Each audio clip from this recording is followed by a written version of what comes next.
Valley Radio, Robert Miguel here with you, and you just heard Brianna Adams right there, Dance Halls Are Dead, performing this Saturday at the Graff 7A Ranch in Hondo, the big old corn maze, and they got the hayride and all the fun stuff. So it's going to be a great weekend with some really talented ladies. Sunday afternoon, you can see live music by Allora Leonard, and we've got Allora Leonard on the phone right now. Hello, how you doing? Hello. How you doing? I'm doing great. How about you? I'm good. So now where are you checking in from? Because from what I understand, are you out of Colorado, but you live in Texas sometimes? Or what's the deal there? Are you kind of like a dual citizen or what? Yes, sir. So I was born and raised in Hondo, Texas, actually. I grew up going to the maze all the time, but a couple years ago we moved full-time to Colorado.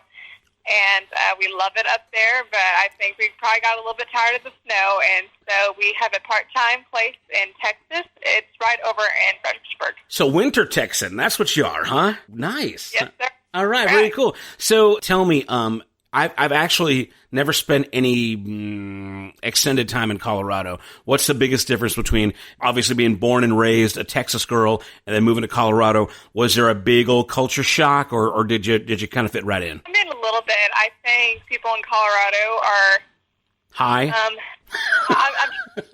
trying to figure out the right word to use. I think they're just more. High is probably a good word, but they're very laid back. I think right. That's a good way to put it. And so it's kind of interesting making that cultural switch. But I think the main difference for me is the cooler weather, right. to be honest. But we've got Allora Leonard on the phone. She's performing Sunday afternoon. I believe it's an afternoon show, like 2 o'clock-ish. Does that sound right? Yes, sir. I will be playing 2 to 5. Okay, 2 to 5 at the Graff 7A Ranch in Hondo. Let me take care of some of this. Go to graff7aranch.com to buy your tickets. And they've got the corn maze, the hayride, those big popper things. They've got that big Mattercorn slide thing. Lots of fun for the family.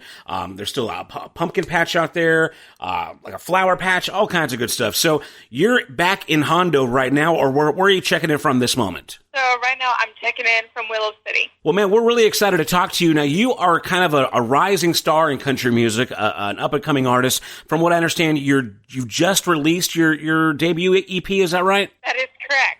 Yes, sir. So now let's first of all, before we get into the recordings and the new music and the new single that we'll play, let's go and talk about you. Now, you're pretty young. You're like high school age, is that right? Yes, sir. I'm 16 years old. 16 years old, my goodness. And you've already got an EP recorded.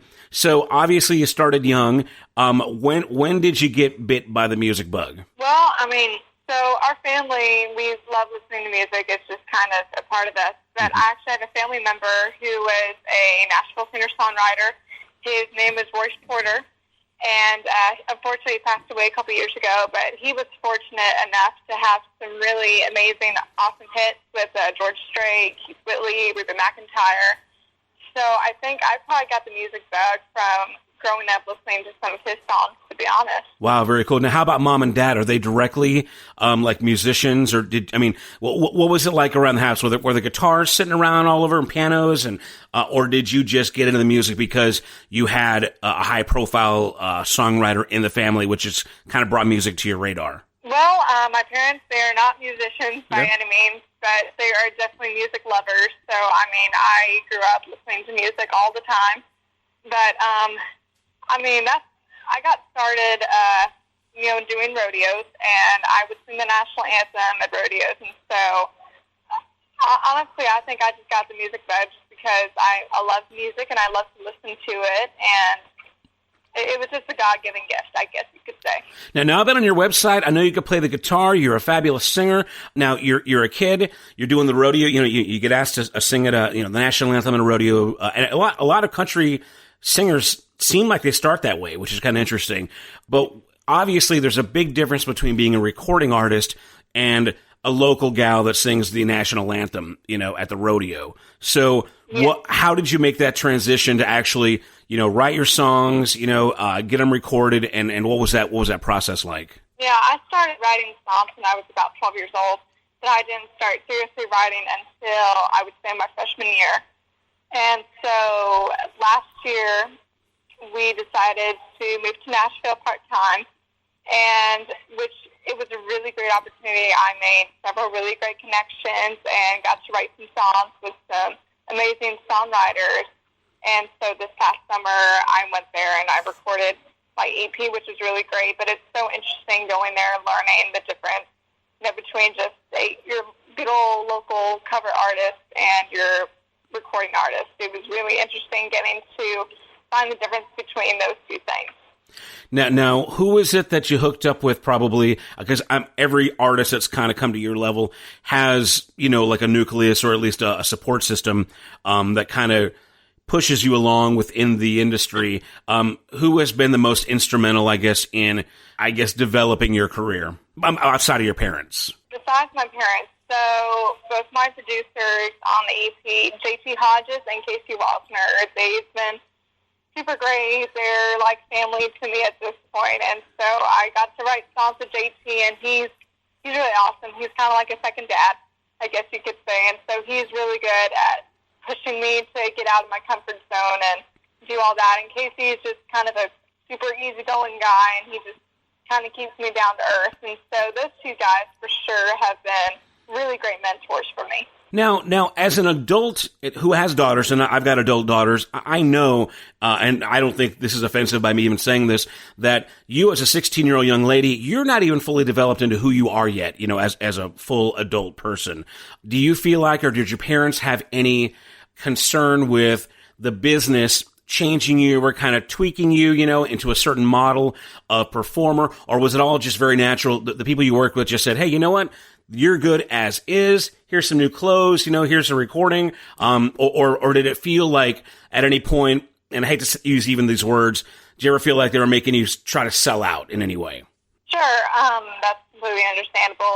The good thing about where I'm at right now is that I'm not signed to a record label, which really helps. Mm-hmm. But in Hondo, I grew up as a Christian, and so I think I have a very firm belief in God, and so I think that really helps me to stay grounded and stay strong in the person that I am. Well, very good. Well, and I'll say this, and just my 2 cents, a lot of times the good Texas country girls end up in Nashville, and Nashville is not as squeaky clean as a lot of people think they are. So I'll be saying a prayer for you and your family for discernment, and obviously you're raised right, so you got a great chance. But your music is fantastic. We're so excited that you've already come this far in such a short time. I've seen you do, some guitar solo stuff on your website. Do you have a functioning band? Do you use studio musicians? Are you at the level yet where you would tour with, like a working band, or is that still to come? Since COVID happened, I really haven't had the opportunity to play with a band. Mm-hmm. But I do have a really phenomenal band up there in Colorado, but unfortunately just with the craziness going on, we haven't had an opportunity to really get to play together. But as of right now, it's just me and my guitar. Very good, very good. Well, now let's go and talk about the COVID thing, because you managed to release an EP, a record, during a pandemic, which, from what I understand, over the last few months, has either been really bad for touring musicians or really good for recording musicians, because, it allows you the opportunity just to focus, indoors and record your stuff. How was that for you? Was it hard to, with the pandemic, to choreograph different players to come in and record in sessions, or what were the ups and downs of recording and releasing a record during what we're going through now? Honestly, we're really fortunate that we decided to record when we did, because we were able to grab some really phenomenal musicians that have recorded and performed with Little Big Town and Rascal Flatts. And so because of the pandemic, they were out of work. And so that really opened a door for us to allow them to play with me. And so that end of it was really great. As far as advertising and marketing and all that, honestly, it's been going pretty well. But I know as far as touring and stuff, especially with the band, it's a little more difficult. But from the recording side, it couldn't have been better.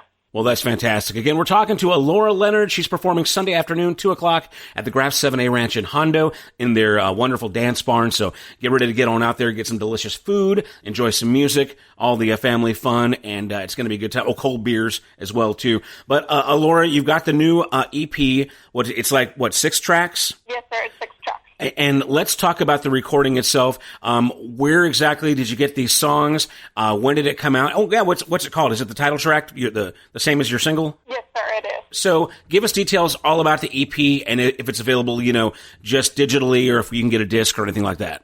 So we released the EP October 30th, and it's available just about everywhere. You can go on Apple Music or iTunes or Spotify.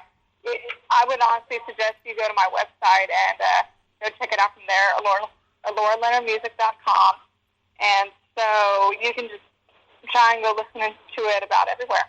As far as the live show Sunday afternoon at Graff 7A Ranch, you said that's going to be pretty much you and your guitar, or are you going to have anybody else up there with you?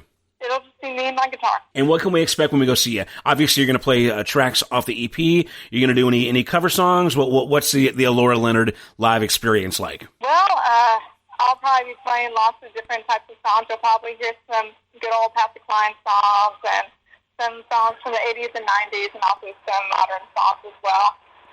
So just expect to listen to some good old country music. Well, it's really good stuff. So let's go ahead and talk about the single. We'll get it on the air and get everybody excited about the big show Sunday afternoon at the Graff Ranch. It's called Old Soul Girl, right? And give me details about the song specifically, and then we'll get it on, okay? Yes, sir, absolutely. So I co-wrote this song with my producer, JT Hodges, and he had sent it over to me, and I instantly loved it.